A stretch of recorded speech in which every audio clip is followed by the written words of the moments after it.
వచ్చిన తర్వాత జగన్ గారిని కలిసారా? మీ ఇద్దరికి మంచి అసలుకి ఫ్రెండ్స్ లాగా ఉంటారు కదా, మంచి జోకులే, ఇంతే నవ్విస్తుంటారు ఆయన కూడా.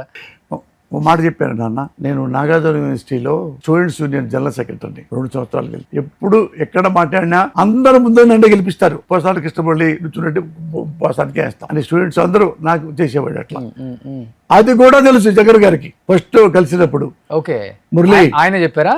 నువ్వు నాగార్జున యూనివర్సిటీలో చూసావు కదా, జనరల్ సెక్రటరీ చేసావు, నువ్వు ఎంఏ చేసినప్పుడు, అవునా అన్నాడు. అవునా, నీకెలా తెలుసు నవ్వుతున్నాడు. అంటే అట్లా ఏంటంటే ఆయనకి నాకు కలిసింది పాలిటిక్స్ కాదు నాన్న, నథింగ్ పాలిటిక్స్ కాదు. నేనంటే ఆయన పర్సనల్గా ఇష్టం, జగన్ అంటే నాకు పర్సనల్గా ఇష్టం. ఎందుకంటే పాలిటిక్స్ కాదు. వాళ్ళ నాన్న చనిపోయాడు అంటే ఒక మనిషికి క్యారెక్టర్ అంటూ ఉంటే వాడిని నేను కులం చూడను, మతం చూడను, అడుక్కునే వాడిని చూడను, కుంటి వాడిని చూడను, గుడ్డి వాడిని చూడను. నేను ఇష్టపడతా వాడికి క్యారెక్టర్ అంటూ ఉంటే. క్యారెక్టర్ లేకుండా వాడికి 10,000 కోట్లు ఉన్నా కానీ అక్కడ పడేసి వెళ్ళిపోతాడు.